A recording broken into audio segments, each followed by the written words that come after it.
Bonjour à toutes et à tous et bienvenue pour cette webconférence. Je suis Christophe Rochard, chargé de mission à Pays Quartier de Nouvelle-Aquitaine, le centre de ressources sur le développement territorial. Bonjour Laurence. Bonjour Christophe. Je suis Laurence Liégeois, en charge du pôle cohésion à PQNA et de la politique de la ville également.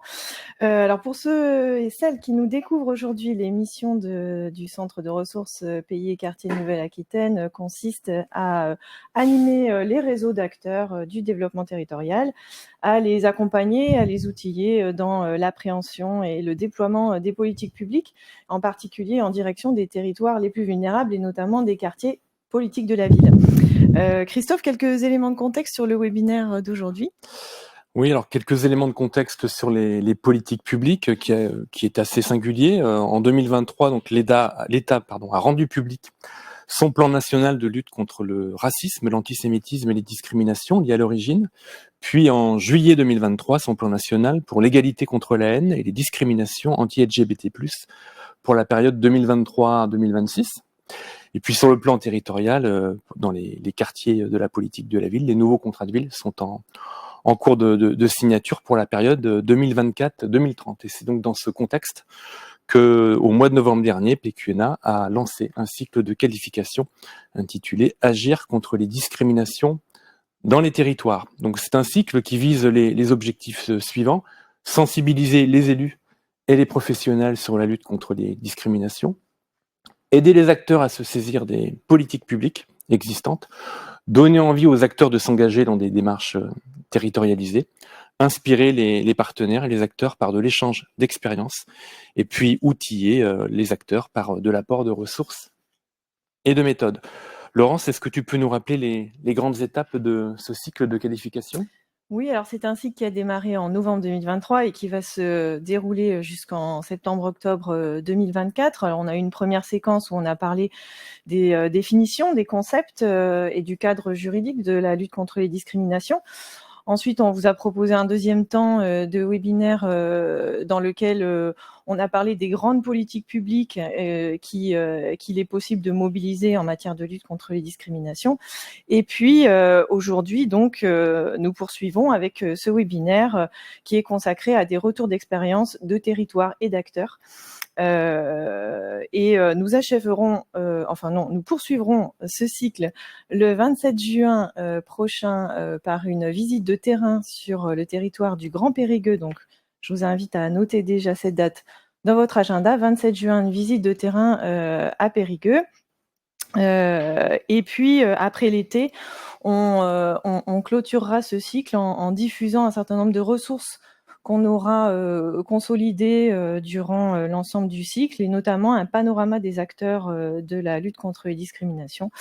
Voilà pour ce cycle. Il a été co-construit et pensé, et il se déploie en partenariat avec l'ADRETS Nouvelle-Aquitaine, le SGAR Nouvelle-Aquitaine, le Conseil régional de la Nouvelle-Aquitaine, le centre de formation Le Boulevard des Potes et ARESVI, qui est l'association de recherche sur la santé, la ville et les inégalités. Voilà, donc un grand merci également à nos partenaires.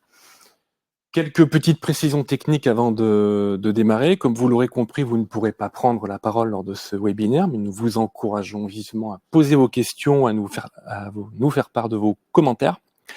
Donc dans l'onglet questions qui est à votre disposition sur la partie droite de votre écran.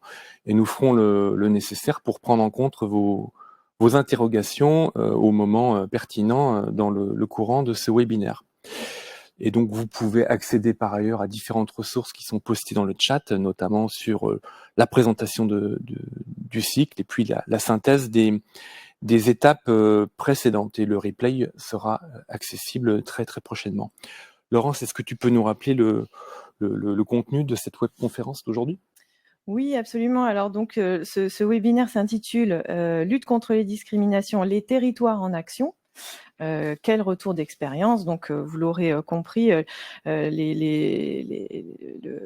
on a invité un certain nombre de témoins qui viennent de différents territoires. Christophe les présentera tout à l'heure, mais les objectifs de cette séquence d'aujourd'hui sont d'abord et avant tout d'inspirer et de donner envie d'agir à vous qui êtes derrière votre écran et qui peut-être n'avaient pas encore engagé d'action ou qui démarraient en la matière, de valoriser également des stratégies et des actions mises en place par certaines collectivités et opérateurs de Nouvelle-Aquitaine.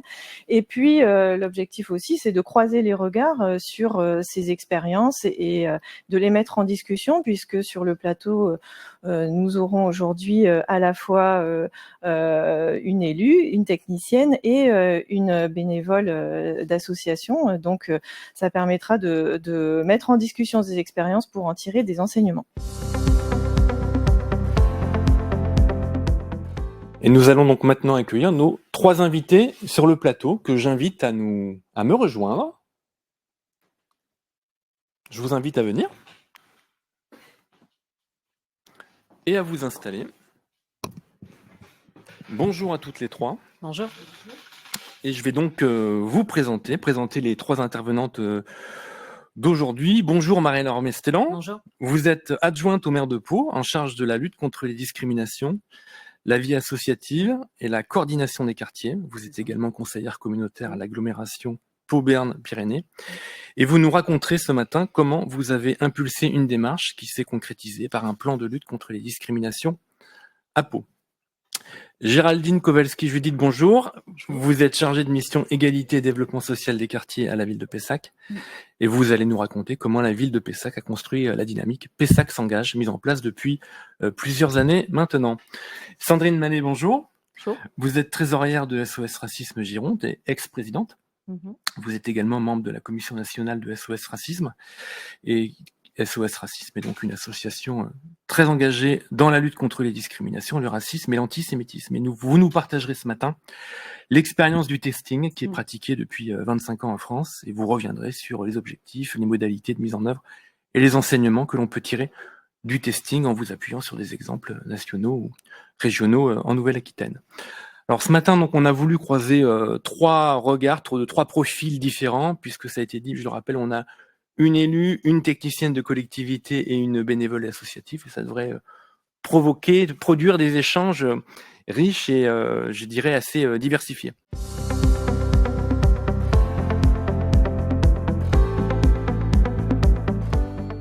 Donc, on va démarrer par la première séquence de ce webinaire, à savoir que chacune vous nous expliquiez le contexte et la description de la démarche que vous avez mise en place. Et je vais commencer par vous, Marie-Laure Mestellan. Est-ce que vous pourriez nous raconter un peu le contexte dans lequel vous êtes arrivée et vous avez commencé à mettre en place la démarche que vous portez aujourd'hui? Alors moi, de mon côté, ça fait 10 ans aujourd'hui que je suis élue. Tout n'était pas cadré au départ, donc c'est vrai que tout a été construit non pas à partir de rien, mais presque, puisque j'ai commencé réellement à m'occuper de la lutte contre les discriminations à partir de 2018, étant élue depuis 2014, mais ça a commencé d'abord par la coordination du réseau local pour l'égalité femmes-hommes, et au fur et à mesure, en allant justement à la rencontre d'autres actrices et acteurs du territoire qui travaillaient déjà sur la lutte contre les discriminations, je me suis dit avec mes collègues qu'il fallait absolument qu'on élargisse l'éventail d'actions, qu'on ne devait pas se limiter simplement à l'égalité femmes-hommes parce qu'on manquait d'autres aspects. Et donc, nous avons commencé à travailler sur cette politique de la lutte contre les discriminations. Pour autant, il y avait pas mal d'actions qui commençaient déjà avant que la politique soit structurée. Donc moi, en fait, j'ai commencé un petit peu à l'envers les choses. J'ai commencé par faire des actions, des événements de communication, avant finalement d'avoir une politique structurée avec vraiment un fil rouge. Ça a été dans un deuxième temps, parce que ça nous a permis quand même d'avoir une visibilité. On a commencé via 2 événements majeurs qui s'appellent Mars Attack, et cette année c'est la 7e édition, encore en cours en ce moment à Pau. Mois de la lutte contre les discriminations à Pau, et la semaine du 25 novembre qui est consacrée aux violences intrafamiliales.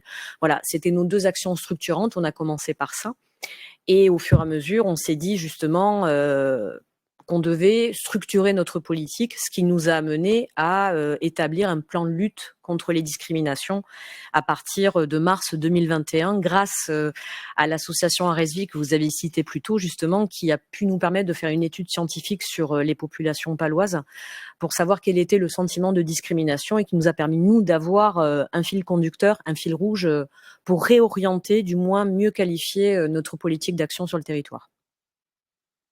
Vous pouvez peut-être continuer un peu à nous raconter finalement ce temps, parce que vous êtes élu depuis 10 ans, Oui. donc ça fait quand même un sacré bail. Oui. Vous n'êtes pas... Ça commence. Ça fait oui, c'est significatif et vous êtes parti de rien, sans délégation à ce sujet. Comment vous avez pu mettre en place cette démarche en partant de rien? Vous l'avez un petit peu dit. Oui. Peut-être raconter un peu plus en détail.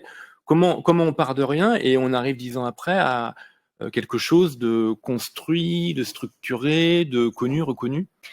Quand on débute dans un mandat, faut pas avoir peur de le dire, on ne sait rien. On ne sait pas comment marche une politique de la ville, on ne sait pas comment marchent des commissions, on ne sait pas forcément comment marche le terrain. Donc le meilleur moyen au départ, c'est d'apprendre, c'est d'être un petit peu touche à tout et de se former au maximum et de s'acculturer au maximum. Et au fur et à mesure, au bout de 2 ans, j'ai eu la chance, et c'est vrai que je l'ai depuis le début, d'avoir la confiance du maire de Pau, François Bayrou, et également de l'actuel député Josy Poeto, qui a beaucoup travaillé sur ces sujets pendant des années et qui m'ont proposé ma première délégation au bout de 2 ans. Et à partir de là, je me suis concentrée sur cette politique-là et j'ai pu avoir une équipe un peu plus étoffée, puisque mes 3 délégations, de toute façon, sont rattachées à la politique de la ville. Donc l'avantage, c'est que j'ai la même équipe sur les 3 délégations, ce qui me permet de bien coordonner tout le reste. Et à partir de là, on a pu vraiment monter une politique, être staffé, avoir un budget. Et mieux travailler avec le réseau local, parce qu'il ne faut pas oublier aussi qu'il y avait un réseau local déjà existant avec des associations type Planning Familial, CIDFF, APAVIM, et du côté des femmes, tout ça, c'est des associations liées à France Victimes. On a pu mieux coordonner aussi parce que il n'y avait pas réellement une coordination qui allait dans le même sens. Chacun travaillait un petit peu dans son couloir sans vraiment que ça se croise. Et on a pu mieux structurer justement pour en arriver aujourd'hui à un fonctionnement local qui roule très très bien. On est une communauté, dirons-nous, à taille humaine, comme dit notre maire, et ça permet justement de bien travailler en réseau. On s'appelle beaucoup, on se voit beaucoup, et les politiques sont construites de la même façon. D'accord, donc moi ce que je retiens, c'est que la ville et l'agglo partent de rien en 2014, mais il se fait des choses par ailleurs, et qui ne sont pas coordonnées, qui sont plutôt portées par le tissu associatif. Vous prenez l'angle d'attaque initial, égalité homme-femme, pour faire la première étape de votre action, et puis après vous montez en puissance en allant sur d'autres types de discrimination et en construisant un plan. Bon, eh bien merci, puis on revient vers vous tout à l'heure pour voir plus en détail comment ce plan s'est construit et comment vous mettez en œuvre ce programme. Alors je me tourne vers Géraldine pour la même question. Racontez-nous un peu le contexte initial dans lequel vous êtes arrivée en tant que technicienne, et puis les élus sont arrivés et ont commencé à impulser une politique sur le sujet. Oui, effectivement, ça a été dit, j'ai en charge aussi le développement social des quartiers, donc le volet social de la politique de la ville, la mobilisation, la coordination des acteurs de proximité sur la commune de Pessac, donc avec 3 quartiers en politique de la ville. Et effectivement, j'avais cette culture de terrain, ressentie depuis 2010, une demande sociale, une interrogation et une volonté des partenaires de terrain, donc associatifs, institutionnels, de travailler sur cette question autour de l'égalité et de la lutte contre les discriminations. Et j'ai pu m'appuyer sur 2 opportunités. En 2014 puis 2015, qui ont été dans un premier temps l'évaluation de l'ancien contrat de ville, l'élaboration du contrat de ville de 2015. Je vous rappelle le contexte aussi, en 2015 avec les attentats de Charlie Hebdo, avec une demande à la fois sociale, politique et des professionnels de réfléchir à ces questions d'égalité, de valeurs de la République, de lutte contre les discriminations.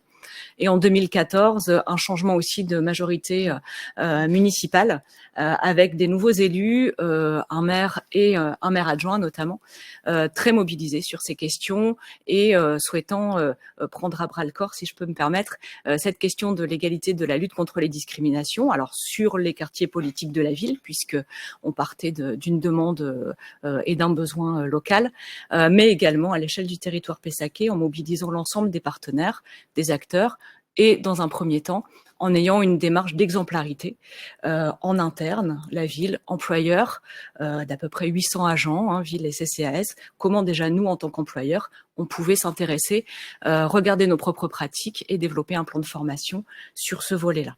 Donc l'opportunité d'un nouveau contrat, de remettre à plat avec l'ensemble des partenaires et des parties prenantes des territoires politiques de la ville les enjeux en matière d'égalité et de lutte contre les discriminations. Une municipalité qui fait aussi de ces questions-là un enjeu important en tant qu'employeur et que pourvoyeur de services publics. Donc ça a été pour moi l'opportunité de construire, de structurer petit à petit un plan d'action et une démarche territoriale qui aujourd'hui perdure encore. Donc si on continue dans le temps, vous avez commencé par plutôt une démarche interne à la collectivité. Ça, c'était en quelle année à peu près? Alors, les deux démarches ont été menées en même temps, à la fois en s'appuyant sur la mobilisation territoriale et en regardant en interne nos propres pratiques. On est sur l'année 2015-2016. Ce qui est important de rappeler, c'est que au même titre qu'on s'intéresse à la fois au quartier politique de la ville, à l'ensemble du territoire pessaquais, mais aussi à nos pratiques internes.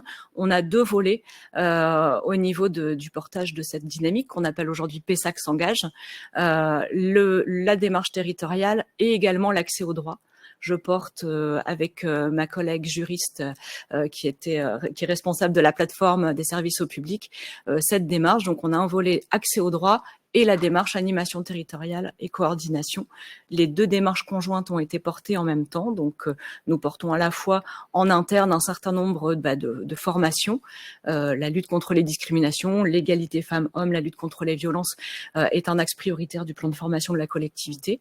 Et sur le plan de l'animation territoriale, sur les quartiers politiques de la ville, mais au-delà, nous avons trois priorités identifiées en s'appuyant du diagnostic local, qui sont les discriminations ethno-raciales, l'égalité femmes-hommes et les enjeux autour de la laïcité, comment la laïcité est également un outil en faveur de l'égalité. Donc, quand on a démarré la démarche en 2015-2016, on a pu s'appuyer aussi sur, à l'époque, le CGET, qui était extrêmement volontaire et nous a offert la possibilité de bénéficier à la fois d'une formation de base, un socle important, qui nous a permis de fédérer, alors à l'époque, une dizaine de partenaires associatifs, éducation nationale ou d'institutions, comme la CAF ou Bordeaux Métropole. Et le deuxième volet, avec cette formation, a été un diagnostic territorial. Donc ça a été vraiment le socle. Et encore une fois, je parlais d'opportunités sur le nouveau contrat de ville, le changement de municipalité en 2014. Mais c'est vrai que le CGET, les services de l'État, ont été aussi pour nous des relais importants sur lesquels on a pu s'appuyer pour construire petit à petit et structurer la démarche qu'on a encore aujourd'hui sur la ville de Pessac. Et ça a commencé à vraiment être formalisé en quelle année? Pour comprendre, ça démarre en 2014, en tout cas le changement de majorité municipale. On commence à avoir un plan, une dynamique, Pessac s'engage. C'est combien d'années après? Alors, je le rappellerai dans la méthode, mais on est vraiment dans une logique expérimentale. Moi, j'ai vraiment la culture du développement social des quartiers où on est à la fois en phase avec le terrain et on se remet en cause petit à petit. Donc, on a fonctionné de façon assez empirique. On a structuré, officialisé un plan d'action avec 6 axes, appuyé sur un diagnostic début 2017. Donc effectivement, entre 2014-2015, la mobilisation du territoire, la mobilisation en interne des élus, la formation des élus, la formation de l'ensemble des acteurs ont abouti sur une démarche vraiment structurée, officialisée avec des axes précis début 2017. Merci Géraldine. Alors je poursuis. Donc Sandrine Mallet, est-ce que vous pourriez nous présenter d'abord SOS Racisme en quelques mots ?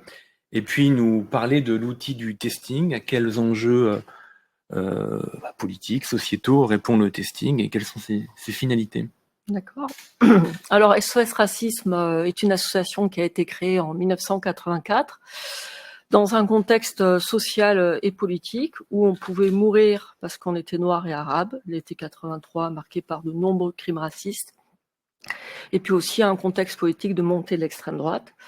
Donc c'est dans ce contexte que va être créé SOS Racisme, et l'association a toujours accompagné les victimes de racisme et de discrimination dans le cadre de ce qu'on appelle aujourd'hui le pôle juridique. Et c'est au sein du pôle juridique que vont émerger les actions dites de testing.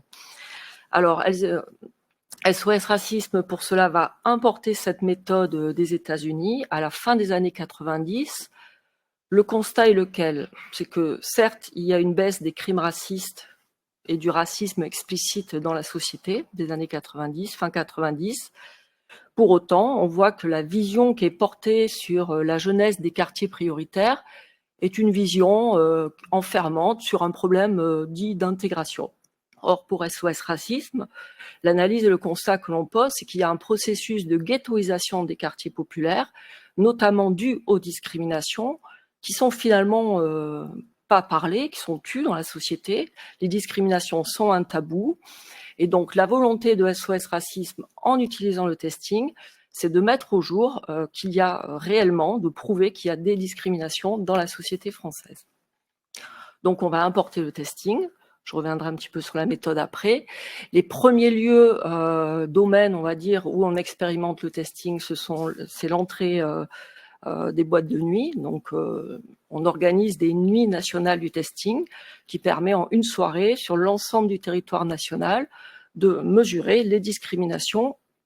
Donc, progressivement, donc, il va y avoir des dépôts de plaintes, etc., qui vont faire que progressivement, le testing va être reconnu en tant que moyen de preuve par les tribunaux, jusqu'en 2006, où la loi va intégrer, donc la loi pour l'égalité des chances de 2006, va intégrer le testing comme un moyen de preuve, donc une reconnaissance par la loi, dans un contexte, je tiens à le souligner, qui fait suite aux violences urbaines de 2005, suite à la mort de Zieb et Bouna à Clichy-sous-Bois. Et c'est vrai que dans ce contexte-là, de violences urbaines, pour la première fois, émerge la question des discriminations dans le débat politique. Donc, cette reconnaissance par la loi en 2006 du testing comme moyen de preuve intervient grosso modo 10 ans après le premier testing à l'entrée des boîtes de nuit, qui avait débouché sur un arrêt de la Cour de cassation qui légitimait, qui disait que les tribunaux pouvaient considérer le testing comme recevable, comme moyen de preuve. Alors, ces 10 années, ça a été le fruit d'une bataille juridique portée par les juristes et les avocats de l'association. Ça a été tout un processus où on a affiné la méthodologie. Aujourd'hui, on constate que le testing est démocratisé, populaire. Il est aussi utilisé comme un outil de recherche pour mesurer, quantifier les discriminations dans la société. Donc, une visée, on va dire, plus scientifique, de poser des constats et des diagnostics. Donc, il y a plusieurs finalités qu'on peut voir à travers le testing. Pour SOS Racisme, dans les années 90, bon, je l'ai dit tout à l'heure, c'est lever le tabou dans la société française, interpeller les pouvoirs publics, mais aussi faire une prise de conscience, permettre une prise de conscience pour les personnes qui ont finalement intériorisé les discriminations qui sont cachées, et permettre de vérifier si oui ou non il y a discrimination, et surtout pouvoir porter plainte et être réparé, faire en sorte que les victimes, les personnes écartées du principe d'égalité puissent être réparées. Et c'est aussi montrer aux auteurs qu'il peut y avoir des condamnations lourdes, et donc comme cela, amoindrir, enfin voilà, c'est le rappel à la loi, et qui fait que les auteurs vont veiller à être moins discriminants dans leur pratique. Voilà, grosso modo, une présentation du testing et de son contexte, un petit peu la philosophie de ce qu'on a mis en place. Un outil importé dans les années 90 qui a eu des résultats finalement assez rapidement, parce que 10 ans après, il y a des avancées, enfin 10-15 ans après, il y a des avancées juridiques assez fortes qui marquent l'opinion publique et qui peut-être amènent à changer les pratiques. On verra ça tout à l'heure. Merci.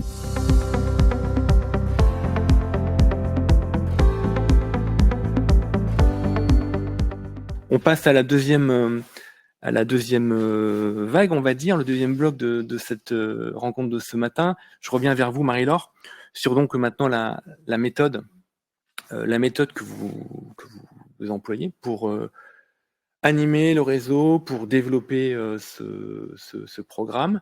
Donc moi, je vous redonne la parole pour qu'on rentre dans le vif du sujet et peut-être partir de ce travail qui a été fait avec Johanna Dagorn, avec une approche assez scientifique pour poser des constats et mettre en place une politique.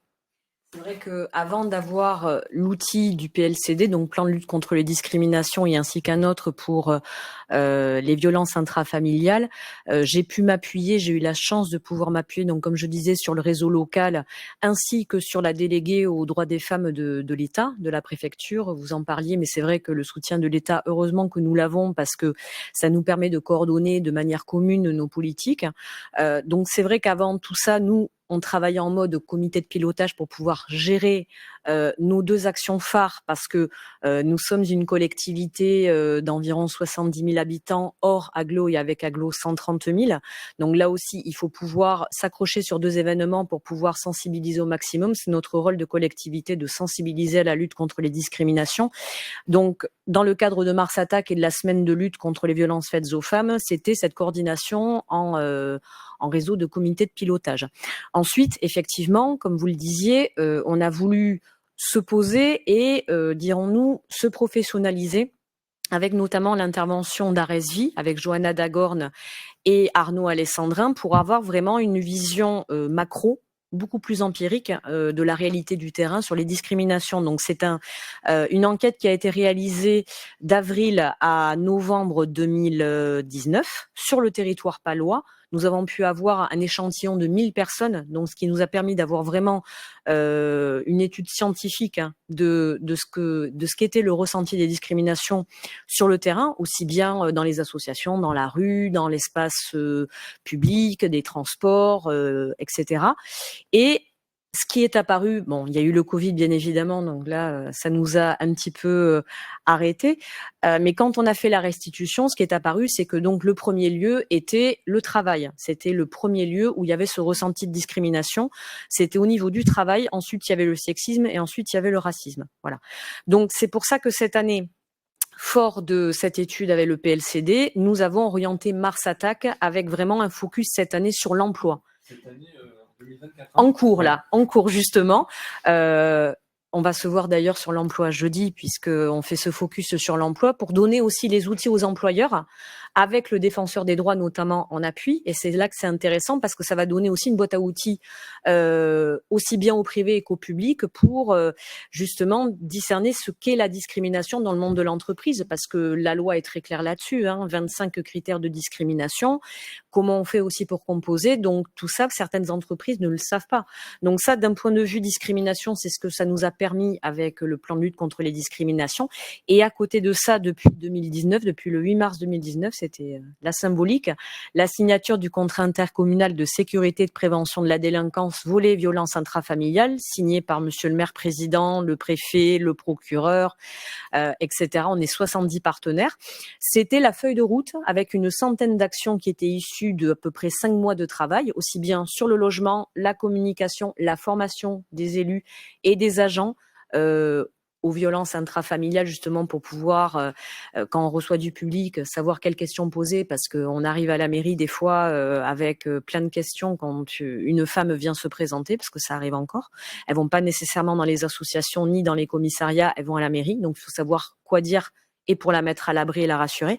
Donc ça a été le résultat de 5 mois de travail. Ça a été la fiche de route.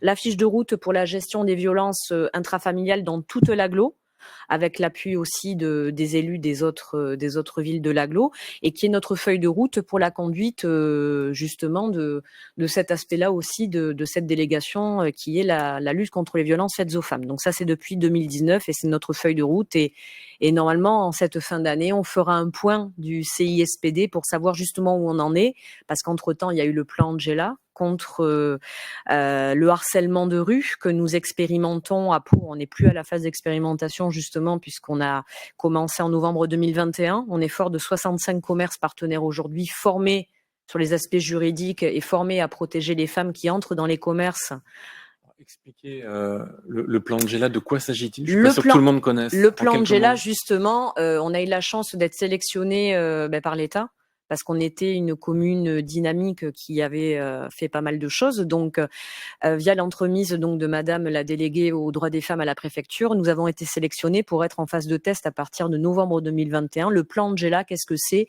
C'est un réseau de commerçants qui acceptent d'être formés d'un point de vue juridique pour protéger les femmes qui entrent dans leur commerce en disant où est Angela? C'est le signal pour dire j'ai besoin d'une mise à l'abri, je suis harcelée dans la rue, je suis suivie, je ne sais pas quoi faire, je panique. On entre dans le commerce, mise à l'abri, appel de la police municipale ou de la nationale, appel d'un réseau de taxis, puisque avec l'association du côté des femmes, il y a un réseau de taxis partenaires qui peut les ramener chez elles si elles n'ont pas de moyens de locomotion, etc. C'est une mise à l'abri, mais avec une formation au préalable, une formation avec le Centre d'information des droits et des familles, avec une juriste pour avoir tous les aspects juridiques, l'assistance à personnes en danger, ce qu'il faut faire, ce qu'il ne faut pas faire aussi, parce que le but n'est pas d'engendrer une situation encore plus dangereuse, et qui permet de labelliser les commerces formés avec un petit macaron. Nous, on a derrière une application qui s'appelle Pau Ma Ville Facile, qui permet de géolocaliser tous les commerces partenaires. Alors aujourd'hui, on est un peu plus large parce qu'il n'y a pas que des commerces, il y a le Crous au niveau de la fac, justement, parce que on va travailler un peu plus au niveau de la protection des étudiantes aussi, qui nous faisaient part de leur peur d'aller en centre-ville, dans des bars ou dans des restaurants. Voilà, c'est une réalité. On a aussi des labos qui nous ont sollicités, qui sont aujourd'hui formés, qui font partie du réseau Angela, parce que dans les labos, quand vous devez faire une prise de sang à 7 heures du matin, ben, ça peut faire peur, aussi bien à la patiente qu'à l'infirmière qui va travailler. Donc, c'est important de les avoir sur notre réseau. On a également le réseau Idélis, qui est le réseau de bus de la ville de Pau et de l'Agglo, là aussi, puisque les chauffeurs peuvent être aussi un relais si une personne se fait agresser dans le bus, si elle se fait suivre, etc. Donc là, le réseau est en train de gentiment grandir et aujourd'hui, on est fort de 65 commerces et structures dans le réseau Angela et on espère atteindre les 80-85 d'ici la fin de l'année. Je reviens sur le travail qui a été fait avec le prestataire. On a donc cette étude d'envergure quand même, avec 1000 personnes enquêtées. Donc il y a le rendu qui est un diagnostic. Et après, donc, le prestataire vous a accompagné pour formaliser votre plan stratégique. Comment ça s'est passé en termes de partenariat, puis dans le déploiement de la durée, de comment on sort des priorités? Il y avait 3 priorités, vous l'avez dit, mais comment le prestataire vous avait accompagné et vous êtes arrivé à un plan ficelé? Là aussi, justement, la chance qu'on a eue avec l'association RSV, c'est qu'au-delà de cette enquête, ils ont accepté de nous accompagner par rapport aux politiques qu'on avait déjà mises en place, de s'adapter à notre territoire, puisque là aussi, il y a un gros travail qui est fait sur le contrat de ville. On a 2 QPV, 2 quartiers prioritaires de ville. Je vais essayer de définir les acronymes aussi, c'est les réflexes. Mais de pouvoir travailler là-dessus, de nous accompagner par rapport justement à la spécificité de notre territoire, justement. Qu'est-ce qui était prioritaire? Donc, on a décidé, par exemple, pour cette année sur Mars Attack, de travailler sur l'emploi. Mais ça ne veut pas dire qu'on ne travaille pas le reste. On fait juste un focus là-dessus parce que c'est ce qui est ressorti.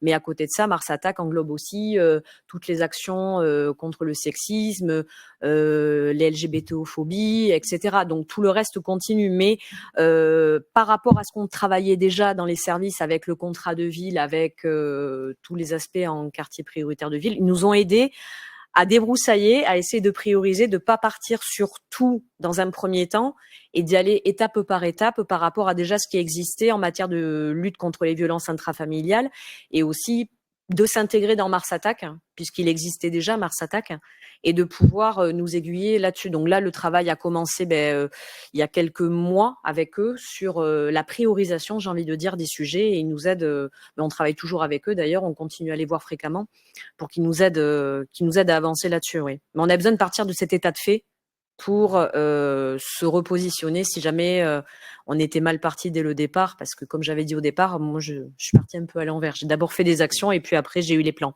Voilà. Non, mais il y a beaucoup de pragmatisme en fait. Il y avait partout où il se passe des choses, il y a des initiatives, mais vous les avez encouragées et puis après vous les avez coordonnées pour les structurer. Et donc ce que je retiens, c'est que vous continuez à travailler avec le prestataire au long cours pour piloter, aider à continuer à prioriser, peut-être le cas échéant évaluer. Je ne sais pas s'il y a un travail sur l'évaluation de... Il va y avoir un travail d'évaluation. On l'a pas encore mis dans nos calendriers, mais de toute façon, c'est prévu qu'on ait une évaluation justement pour savoir comment c'est ressenti sur le territoire, parce que là aussi, on s'adapte à l'évolution. La problématique dans notre politique sur laquelle on travaille toutes les trois finalement, c'est que le temps, on doit s'adapter aussi à ce qui se passe dans la société actuellement. La société bouge énormément. Elle bouge énormément. Quand on a commencé à travailler là-dessus, c'était peut-être moins des sujets qui étaient abordés aussi, qui étaient plus intimistes. Et aujourd'hui, c'est des sujets plein phare. Donc là aussi, on s'adapte à ce qui se passe dans les quartiers prioritaires parce que ça bouge beaucoup. On ne travaillera pas de la même manière sur différents territoires de la ville ou de l'agglo. On s'adapte aussi. Le aller vers, nous on a fait un énorme focus sur le aller vers. On n'est pas là pour imposer notre politique aux habitants et aux associations, mais construire avec eux par rapport à eux ce qu'ils ressentent à un instant T, mais 6 mois après, ça aura pu changer en fonction de ce qui se passe au niveau national, ce qui se passe au niveau international. Donc c'est vrai que c'est une politique très mouvante. Donc là aussi, c'est ne pas rester peut-être scotché sur les objectifs qu'on a pu se fixer il y a 1 an, il y a 6 mois, et accepter de se réadapter en cours de route. C'est pas un échec, c'est s'adapter aussi à ce qui se passe dans la société, parce que là, ces questions-là sont très très mobiles finalement. Voilà. Avant de retourner vers Pessac, peut-être pour avoir une idée de l'ampleur du partenariat, c'est combien de partenaires institutionnels, associatifs dans votre démarche? Alors là, pour schématiser, par exemple, pour Mars Attack, 7e année, on est à 91 partenaires et on a déjà 5 partenaires de plus pour l'an prochain qui nous ont déjà sollicités parce qu'ils ont vu toute la liste des partenaires, aussi bien partenaires public que privé aujourd'hui. On est vraiment, c'était l'avantage de pas rester que sur du public, c'est d'avoir aussi les entreprises privées. Et le CISPD, donc le contrat intercommunal qu'on a signé en mars 2019, c'est 70 partenaires. 70 partenaires aussi bien associatifs que l'hôpital, procureur, préfet, etc. Donc c'est des gros partenariats. Donc c'est aussi une grosse machine. C'est à organiser, c'est lourd pour les équipes. Surtout aussi parce que c'est elles qui sont quand même en amont et qui font énormément de travail, c'est des mois de travail. Donc non, on a quand même un territoire extrêmement dynamique, mais maintenant que c'est lancé, le plus dur c'était de le lancer. Maintenant, ça grossit, mais il faut qu'on puisse aussi canaliser pour pas que ça finisse en catalogue lecture à la Proust. Mais là aujourd'hui, c'est assez bien canalisé, ouais. Merci Marie-Laure. Alors Géraldine, je reviens vers vous. Donc la même question, comment vous avez mis en place cette démarche, comment le programme s'est structuré, comment tout cela a été priorisé, comment vous avez travaillé surtout avec les parties prenantes? Alors effectivement, comme je vous le disais, nous avons vraiment travaillé de façon empirique et on continue encore aujourd'hui à s'adapter pas à pas. Comme vous le disiez, ce sont des questions de société, des demandes sociales qui nécessitent un ajustement permanent, une réflexion et une remise en cause au quotidien.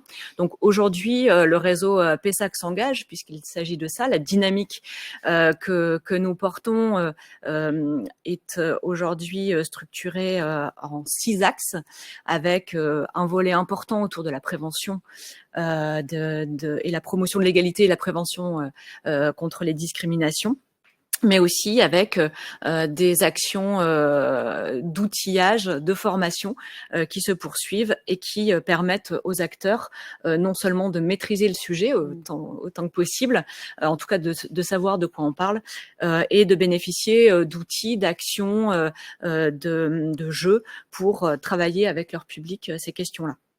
Donc je reviens sur l'évolution.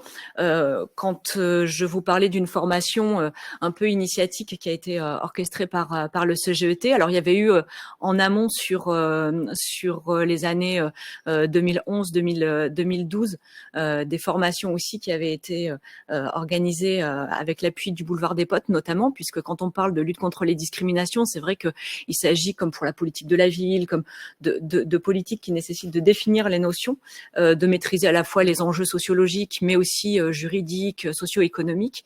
Donc, on continue aujourd'hui à avoir ce socle de formation continue, de poursuivre sur des thématiques spécifiques, des zooms, de s'appuyer sur des personnes ressources. Donc c'est comme ça qu'on a commencé au départ avec une formatrice de Rennes qui était aussi facilitatrice graphique et qui a pu accompagner, donner une suite à cette formation du CGET pour continuer à maintenir un réseau mobilisé et petit à petit, comme sur Pau, l'étoffer, le compléter avec des acteurs qui souhaitaient rejoindre la dynamique. Donc la formation, c'est vraiment le socle de Pessac s'engage, qui permet sur des questions particulières qui sont proposées par les partenaires du réseau. Alors peut-être revenir aussi sur, quand on parle de partenaires, de qui parle-t-on? On a aujourd'hui sur Pessac 45 partenaires engagés au quotidien sur la lutte contre les discriminations, sur l'égalité.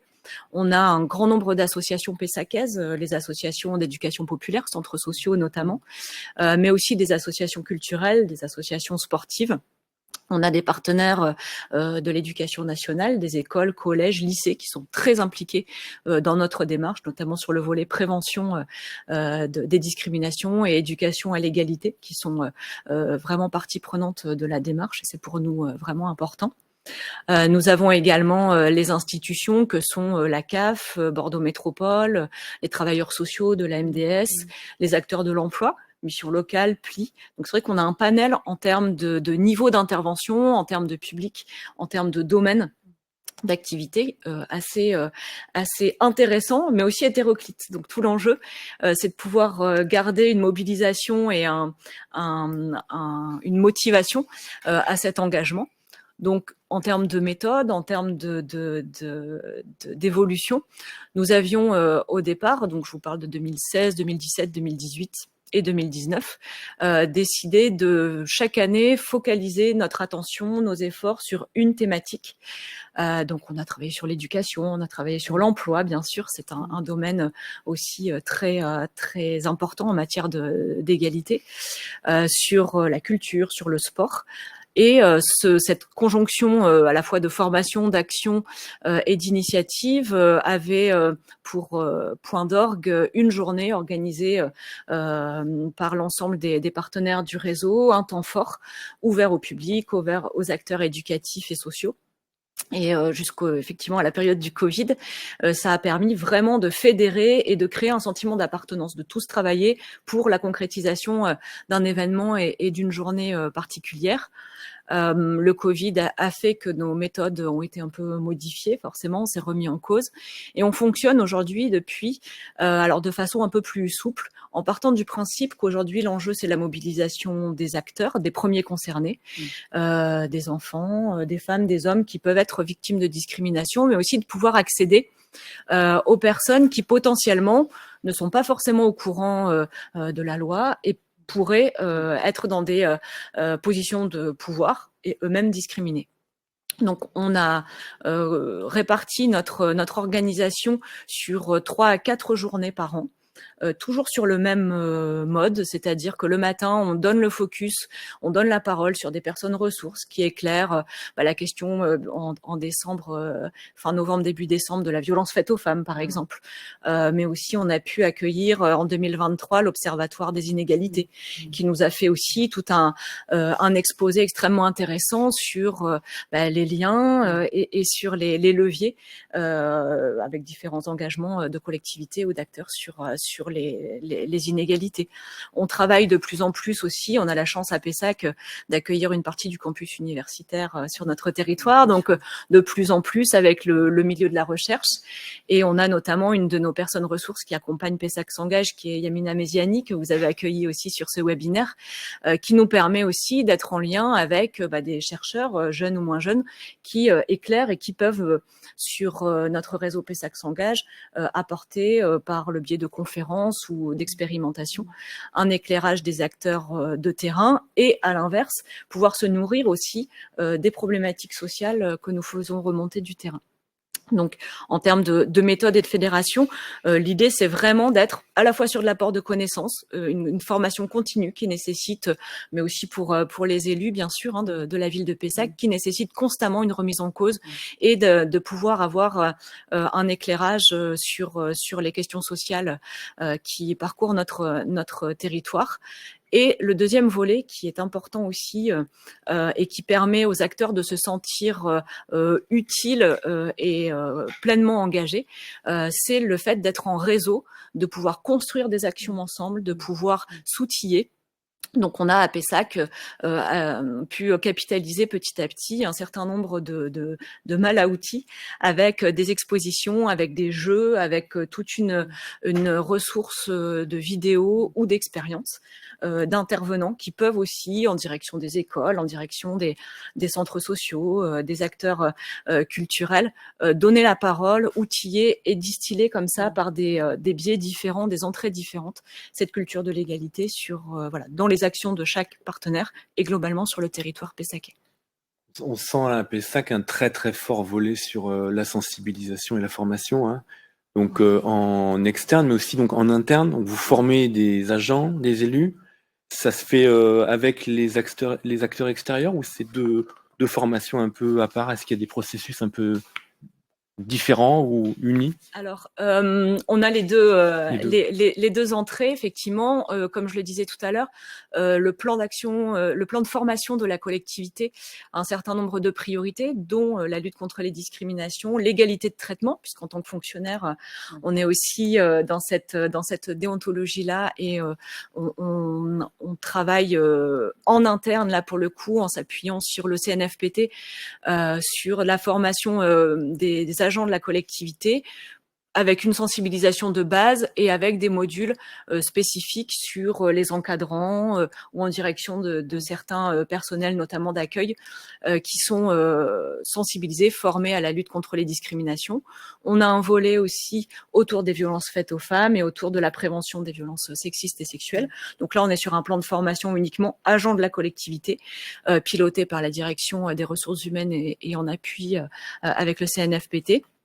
Et on a depuis 2 ans, même 3 ans maintenant, des formations, encore une fois, on s'appuie sur les services de l'État, que l'on relaie au niveau de la ville de Pessac sur le plan de formation valeurs de la République et laïcité, où là, pour le coup, ce qui est intéressant, c'est qu'on peut mixer des agents de la collectivité et des partenaires extérieurs, associatifs, on a les bailleurs sociaux, on a à chaque fois des groupes assez mixtes, ce qui est intéressant aussi sur ce volet valeurs de la République et laïcité. Et on est aujourd'hui, si vous voulez, un ordre d'idée, à environ 300 agents, à environ 600 agents de la collectivité, ville et CCAS, formés donc depuis 2016. Donc c'est par contre, encore une fois, constamment une remise en question sur les méthodes, sur le rythme, sur le contenu, pour poursuivre une sensibilisation continue, puisque si on a été soi-même sensibilisé en 2016, comment quelques années après, en termes de pratique, en termes d'outils, en termes d'usage, on revient sur ces questions-là. Donc encore une fois, c'est quelque chose qu'on poursuit et qu'on continue. Non, mais c'est très très significatif, 600 agents formés. La ville de Pessac, j'ai pas en tête le nombre d'agents là. On a 800 agents. Alors il y a un turnover, qui fait que voilà, beaucoup de personnes ont été formées.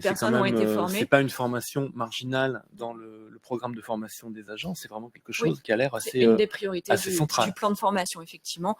Et on a au démarrage notamment de la démarche formé les élus et eu des temps d'échange vraiment aussi très riches et très intéressants avec les élus de la ville. Une dernière question à toutes les deux avant de passer à Sandrine, c'est sur la question des moyens humains. Pessac, sur la question des discriminations, c'est quel équivalent temps plein? Alors sur la ville de Pessac, comme je le disais, je travaille avec une collègue donc en binôme. On porte toutes les deux la démarche Pessac s'engage. On est chacune, alors l'équivalent temps plein, c'est toujours compliqué à estimer, mais on est chacune sur nos missions, elle d'accès au droit et de responsable de la plateforme des services au public, et moi aussi sur le volet politique de la ville. Néanmoins, on peut dire qu'on a à peu près un petit équivalent temps plein sur cette politique publique qui varie selon les périodes en termes d'investissement, selon les périodes de l'année. Mais effectivement, le choix de la ville a été de ne pas dédier un temps plein sur ces questions-là, une personne, parce qu'on est vraiment dans une logique de démarche intégrée et on est des personnes référentes, mais mes collègues de la direction de l'enfance, de la jeunesse, des sports, de la culture sont tout aussi investis et on fonctionne un peu, en tout cas en interne, sur l'animation du partenariat, c'est différent, mais en tout cas en interne, comme personne ressource, pour que l'ensemble des directions de la ville soient impliquées sur ces questions. Et on a aussi, en termes d'orchestration, un directeur général des services assez investi et mobilisé sur ces questions-là, ce qui est aussi très important en termes de dynamique de la collectivité. Donc, et Marie-Laure, à Pau, les moyens humains, comment ça se Un équivalent temps concrétise? plein Ouais. sur les discriminations. D'ailleurs, j'ai vu qu'il était connecté, Maxime.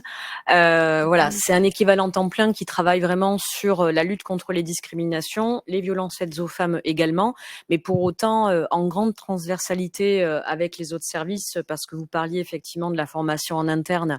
Nous, depuis quelques années, on axe beaucoup aussi sur l'égalité femmes-hommes dans notre collectivité avec un gros appui RH.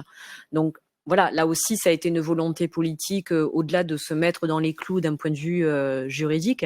Mais ça fait bientôt 4 ans qu'on est vraiment sur vraiment de bien suivre l'égalité femmes-hommes, tous les développements au-delà du salaire avec le RIFSEP, ce qu'on appelle le RIFSEP dans la fonction publique, à savoir un outil qui permet de réduire les écarts de salaire entre femmes et hommes suivant les grades, etc. Mais derrière, il y a toute une politique de formation aussi de nos agents. Et donc Maxime, qui a cette lourde tâche de coordonner avec la RH le suivi de cette politique, est donc notre équivalent temps plein. Et en ce moment, il est très occupé parce qu'il y a Mars Attack. Voilà, donc c'est le gros mois. Donc d'ici 15 jours, ça ira un petit peu mieux, mais on commencera déjà à préparer la prochaine semaine de lutte contre les violences faites aux femmes du mois de novembre. Donc c'est vraiment, c'est un poste sportif. Et donc, dans ce que vous dites toutes les deux, on voit bien l'importance, je l'ai dit, de la formation, de la sensibilisation, mais ça se décline très concrètement avec de l'événementiel. Donc 2 événements à Pau en mars et en novembre. Et à Pessac, c'est des journées un peu thématiques au fil de l'année, c'est ça? C'est ça, des journées thématiques qui réunissent les partenaires. Donc, on a environ 40-45 personnes à chaque journée. Et nous avons aussi des événementiels, du coup, qui donnent de la visibilité aux actions portées par ces partenaires, mais aussi par la ville. Autour du mois de novembre aussi, on s'associe à la quinzaine de l'égalité qui est portée par Bordeaux Métropole et qui permet, en termes aussi de réseau et de visibilité, de donner la part belle et de zoomer sur certains partenaires et certaines actions portées par les partenaires. Et durant le mois de mars, on a aussi, autour du 8 mars notamment, des actions événementielles qui permettent à la population, aux acteurs, de donner de la visibilité aux questions des droits des femmes, notamment en mars, et puis plus globalement à la lutte contre les discriminations au mois de novembre.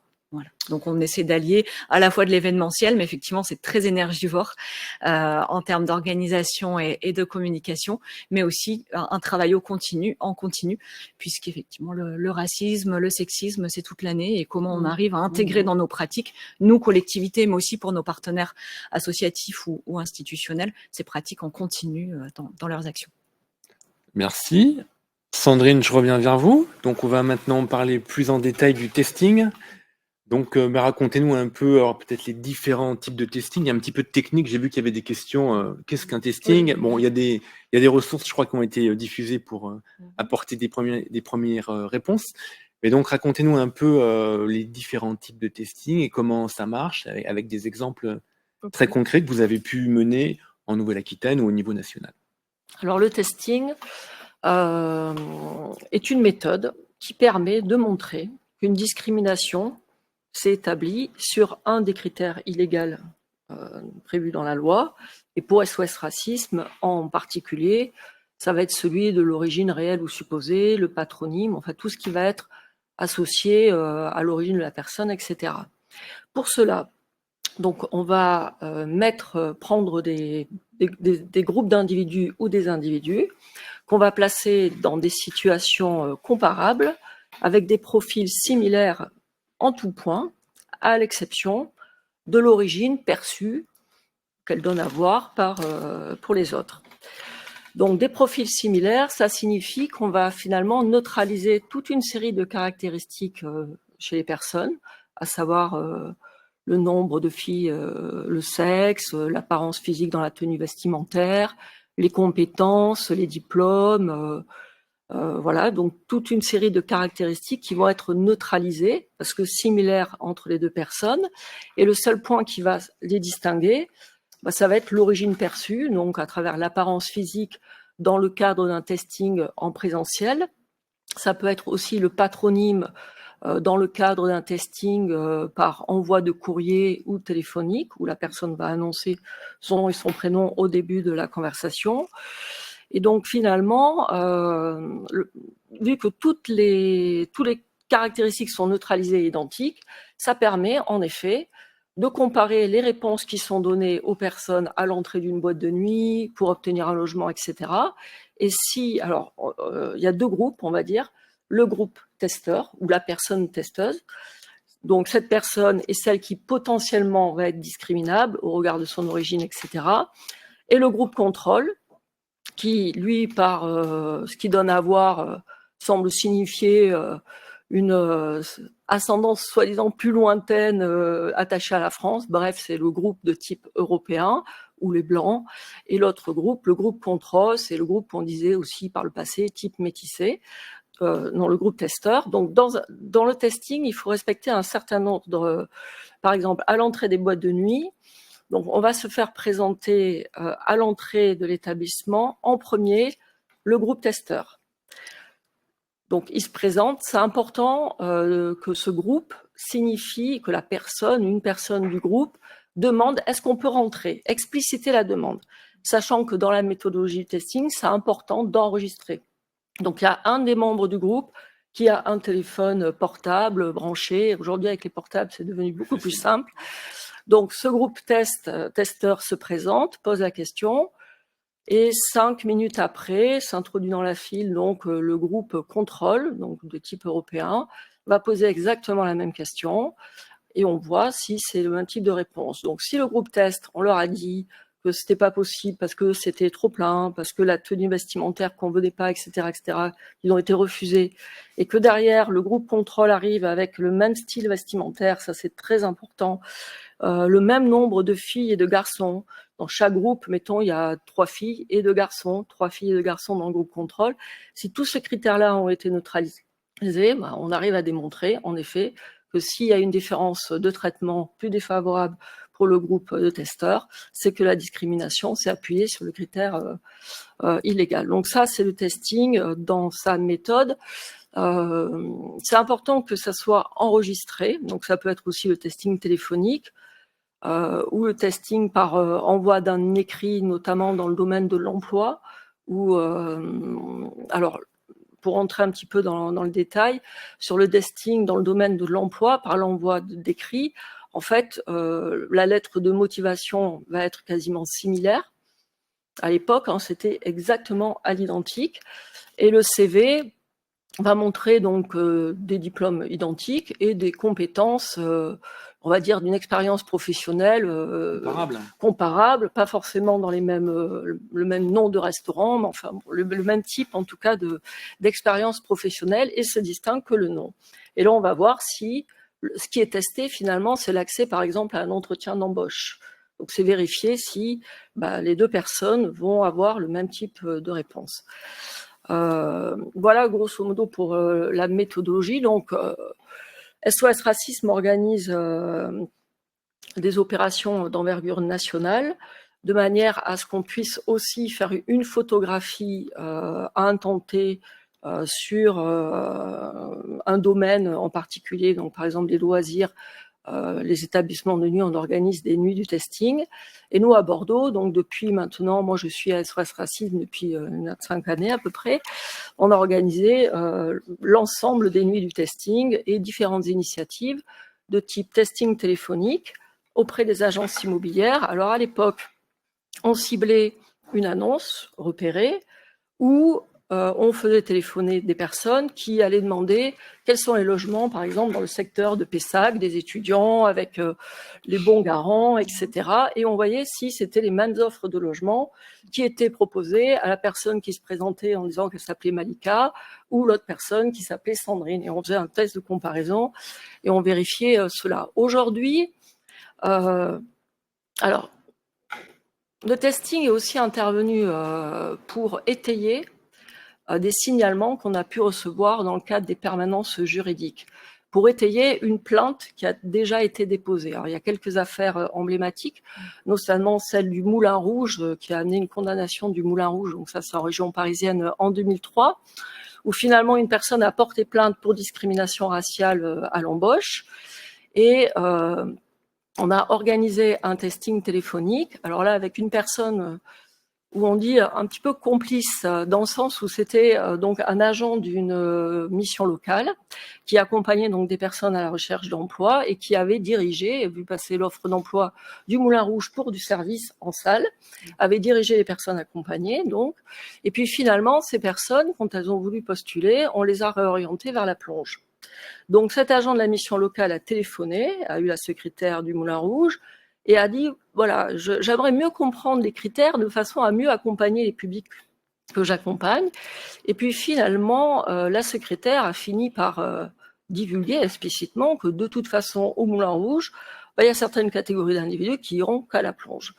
Voilà, ça a été dit, des personnes, les Noirs et les Arabes, ils iront à la plonge, tel quel. Donc là, finalement, le testing téléphonique enregistré, bon, c'est vrai qu'on est dans les années 2000, les testings sont moins connus et donc finalement, dans les testings téléphoniques, on arrive à obtenir des mobiles explicites de discrimination. Voilà, donc la situation, donc à ce moment-là, le testing, il intervient comme un élément supplémentaire de preuve dans une procédure. Il est un élément qui se rajoute dans le faisceau de preuve. Après, il y a l'inspection du travail qui peut faire une enquête pour voir de façon systémique la répartition des postes en fonction des patronymes, etc. Mais il va être un élément de preuve qui va permettre, en effet, de montrer qu'il y a une discrimination raciale. Aujourd'hui, sur les testings téléphoniques, c'est moins évident. Bon, je reviendrai un petit peu après dans les perspectives. Mais c'est vrai que c'est important pour rebondir un peu sur ce qui a été dit et tout le travail partenariat. Quand il y a tout un réseau qui s'inscrit dans l'accompagnement des publics, etc., qui puissent bien connaître cette méthode du testing. Alors, il y a des éléments... nous avons déjà organisé des testings en partenariat, notamment... avec la police, le boulevard des Potes, le tribunal, le parquet. Mais c'est vrai qu'il y a un élément important, c'est la discrétion. Organiser un testing, ça implique d'être discret, à la fois en amont de l'organisation du testing, pas forcément divulguer aux testeurs qui vont venir, parce qu'il y a un travail de mobilisation pour trouver des testeurs, des groupes contrôle. Il y a un élément que j'ai oublié aussi, c'est les témoins. Très important. Il y a 3 groupes, testeurs, contrôle, les témoins. Il faut bien sûr, pour une action en justice, qu'il y ait des témoins. SOS Racisme fait venir souvent ce qu'on appelle des témoins de moralité, c'est-à-dire des personnes qui, dans la société, un élu de la municipalité locale, un médecin, un professeur, des personnes qui ont un statut, qui vont, renforcer la légitimité de leur témoignage. Voilà, donc ces 3 groupes. Évidemment, donc, il faut mobiliser du monde tout en étant discret pour pas divulguer quels sont les lieux qui vont être testés, etc., pour pas qu'il y ait de fuite en amont. Et puis surtout, pendant le testing, veiller à rester discret pour pas être repéré. Sinon, bien évidemment, le résultat du testing va être faussé. Alors, je le dis d'autant mieux que c'est du vécu.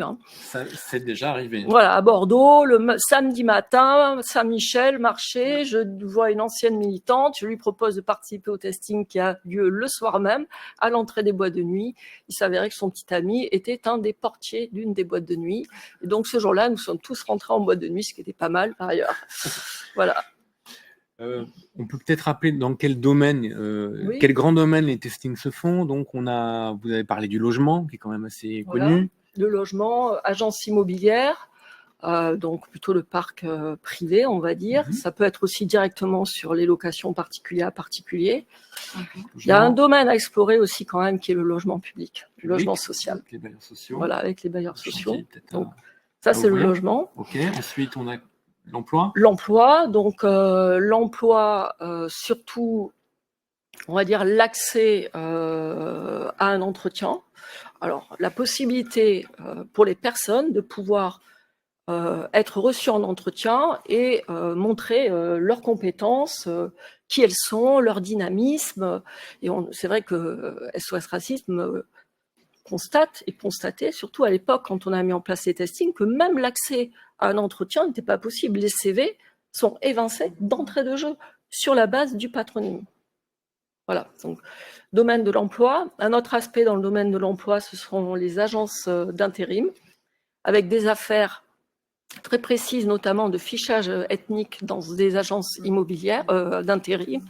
Et notamment, il y aura demain le rendu d'une affaire avec Adecco, qui est en procès depuis 20 ans.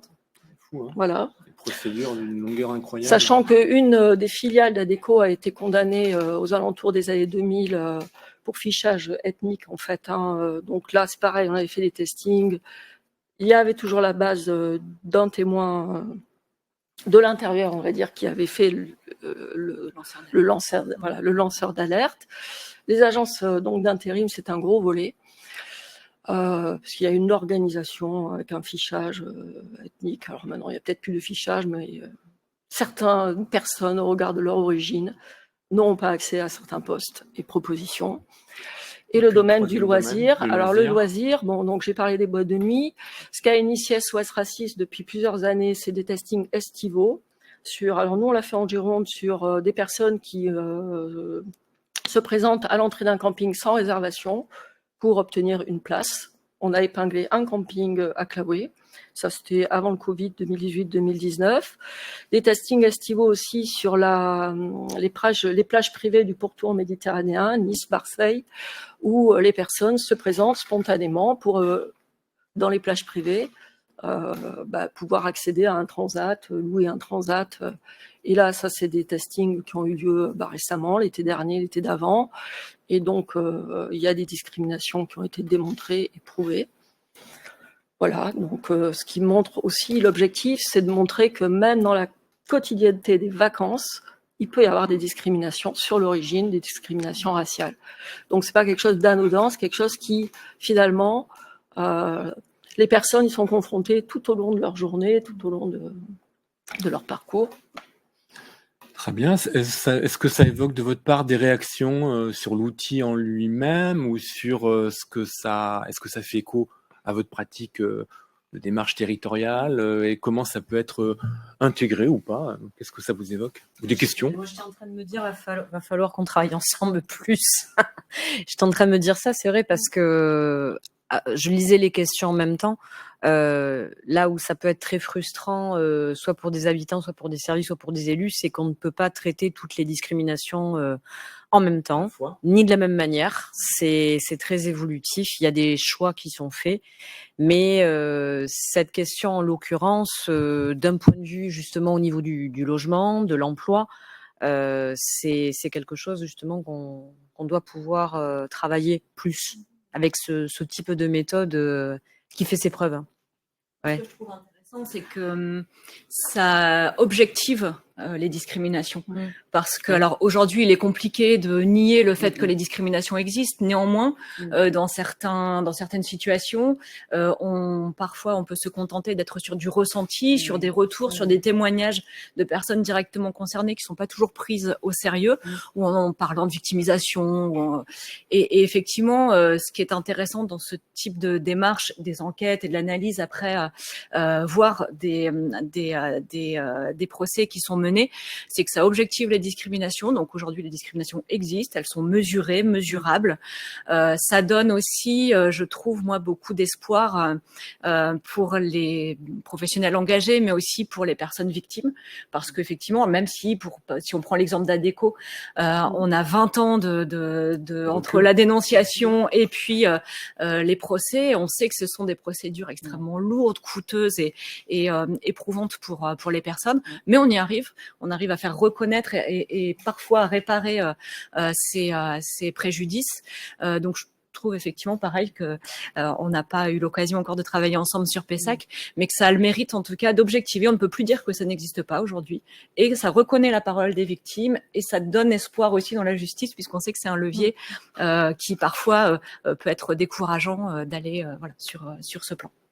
Il y a une question dans le chat sur les candidatures anonymes, alors notamment auprès des collectivités, mais pas que. Est-ce que vous avez vu des pratiques là-dessus de candidatures anonymes C'est un peu ça qu'on n'a pas, testé ce genre de démarche. On se rend compte que les discriminations ou le manque peut-être de postulants vient bien en amont, en fait. On a peu de personnes, alors c'est certainement lié aux collectivités, à l'emploi public. Enfin, beaucoup de personnes, jeunes ou moins jeunes, pensent que ce ne sont pas forcément des emplois faits pour eux. Il y a encore beaucoup de communication à mener en matière d'accès à l'emploi public. Donc c'est vrai qu'on n'a pas eu, nous, l'occasion de tester les CV anonymes.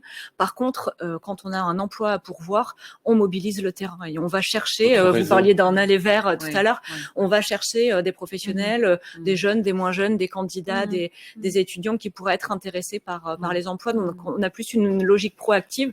C'est vrai que les emplois publics sont pas super attractifs en ce moment, donc on est vraiment dans cette logique-là plus que d'anonymiser les CV. Je sais que le Conseil régional de Nouvelle-Aquitaine, pendant plusieurs années, l'a mis en place. Je suis pas sûr que ce soit encore en cours, mais en tout cas, il y a un retour d'expérience. Les conclusions n'ont pas forcément été extrêmement... Très paradoxalement, on pourrait le penser. Sandrine, vous avez un avis sur ces histoires de candidature anonyme? Disons que historiquement, c'est une proposition d'SOS Racisme de rendre le CV anonyme dans les entreprises de plus, alors je crois que c'était 500 salariés.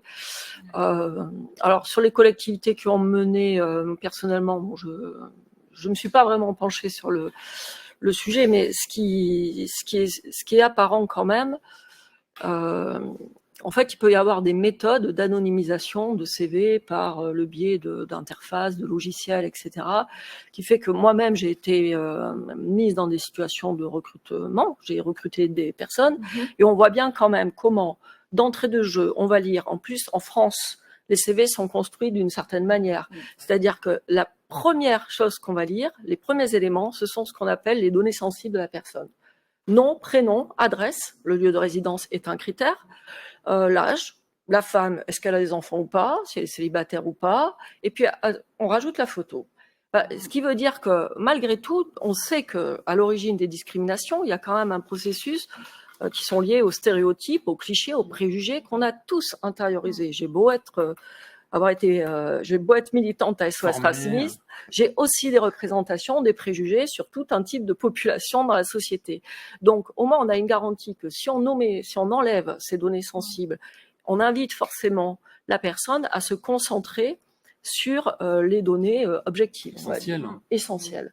Après, le nom et le prénom, qu'est-ce que ça change? Donc, c'est peut-être plus la difficulté à mettre des procédures en interne qui ont peut-être amené à faire en sorte que les expériences soient moins concluantes. Mais j'ai un peu du mal à comprendre comment... Et d'ailleurs, il faudrait comparer la période où il y a la mise en place du CV anonyme avec la période où il n'y a pas le CV anonyme pour pouvoir comparer l'ensemble des... Enfin voilà, donc je pense que c'est vraiment sur du long terme qu'on pourrait mesurer le bénéfice et pas sur une petite échéance. C'est très intéressant ce que vous dites parce que par rapport au biais du CV, par rapport à ce que vous dites, les critères, le nom, le prénom, l'adresse, là, ce sur quoi vous travaillez, on parlait de rejet par rapport à l'origine ethnique, à la religion, mais là aussi, il y a un aspect dont on ne parle que très rarement. Alors, moi, j'en parle parce que j'en viens, mais quand je cherchais à l'époque un stage dans des grandes boîtes parisiennes et quand on voyait mon adresse à la campagne, ben, c'était un frein. Voilà. Et on parle là de ruralité. La ruralité, c'est aussi un frein. Il y a une discrimination envers aussi les populations issues de la ruralité. On en parle beaucoup moins. Beaucoup moins. Là, en ce moment, on commence un petit peu à en parler. L'Observatoire de l'égalité a fait un énorme travail là-dessus. Au niveau des professionnels, des agents et des élus, qui est très intéressant, mais c'est peut-être pas le même ressenti que par rapport aux personnes qui ressentent et qui ont eu des attaques racistes sur leur origine ethnique ou religieuse. Mais quand vous êtes jeune, que vous vivez chez vos parents à la campagne et que vous essayez justement de progresser, de faire des stages et d'aller dans des grandes villes, quand ça vient d'un petit village, c'est un rejet direct. C'est un rejet direct. Et moi, on me l'a même dit. On me dit, c'est quoi ce bled? Voilà. Et c'était même pas la peine de regarder mes études, le parcours et les stages que j'avais pu faire auparavant. Voilà.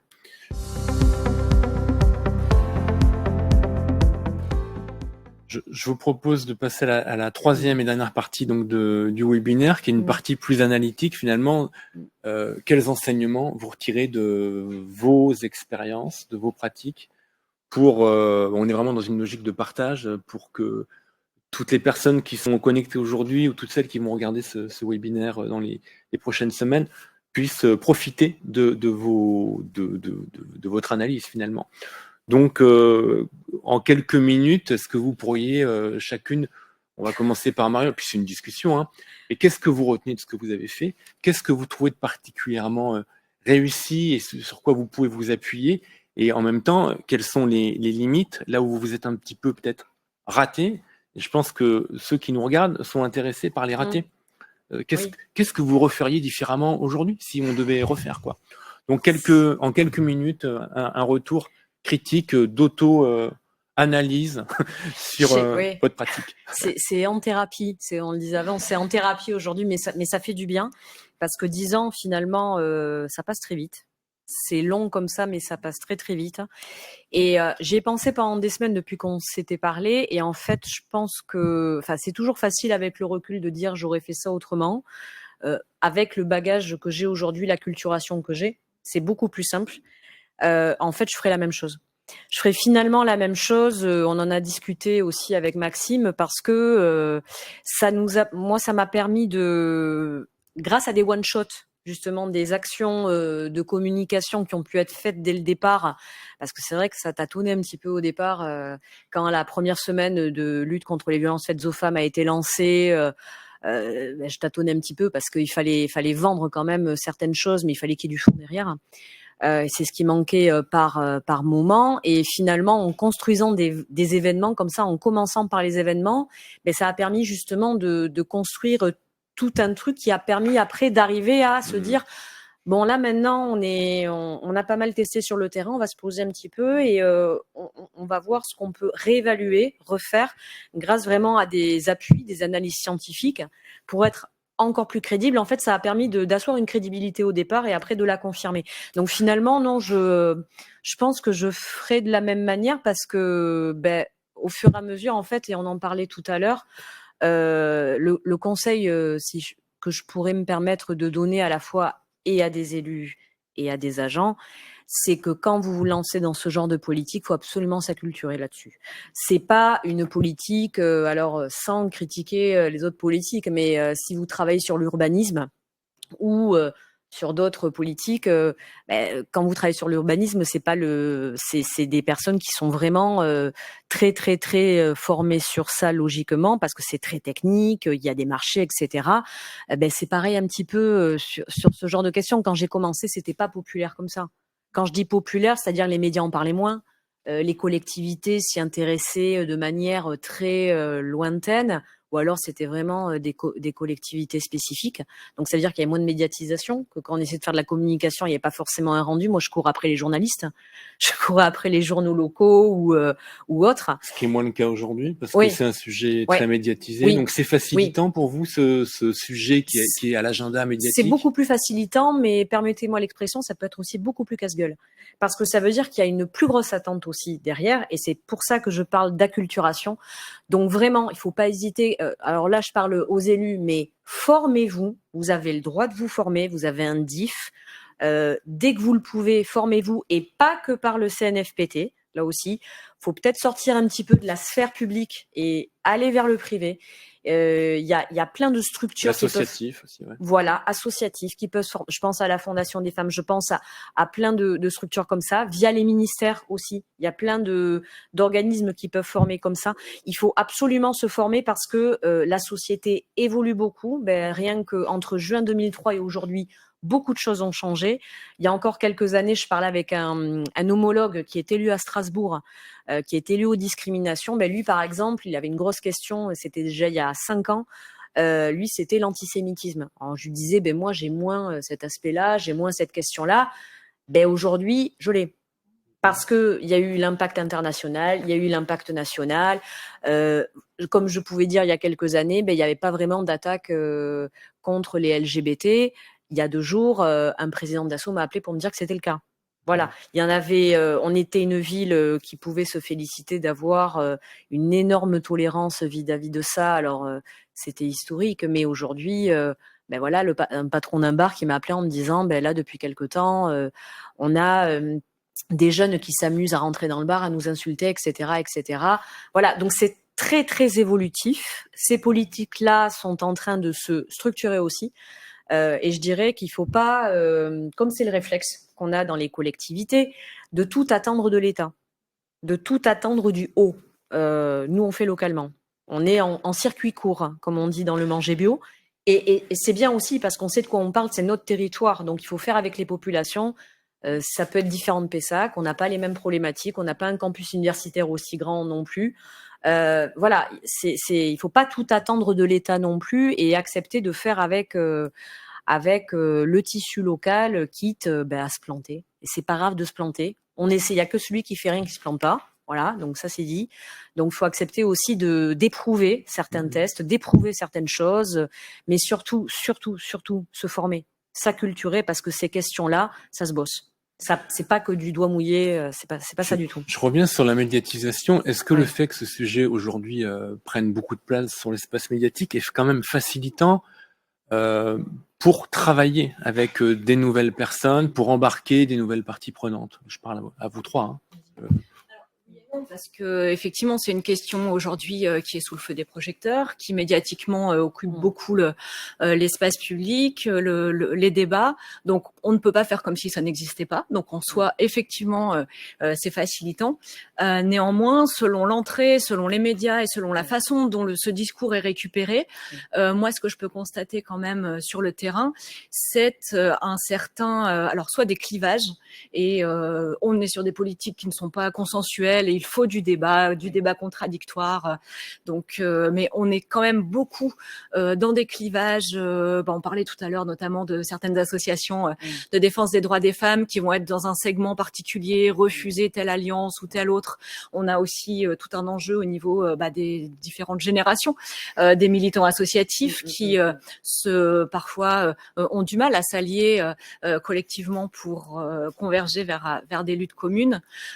Et on a aussi, moi je trouve, dans la population générale, mais notamment moi celle que je peux identifier sur les quartiers politiques de la ville, un certain fatalisme. Et c'est vrai que dans ce discours médiatique, on a aussi le corollaire, une image extrêmement négative ou parfois une assignation identitaire de certaines personnes qui font que, bon, de toute façon, c'est comme ça, le racisme, oui, je vais me pointer, moi, je suis à la mission locale, mais je sais que tel poste, j'y arriverai jamais, ou voilà, j'ai été encore une fois discriminée lors de telle ou telle situation, mais bon, de toute façon, c'est comme ça. On sait que voilà, c'est admis.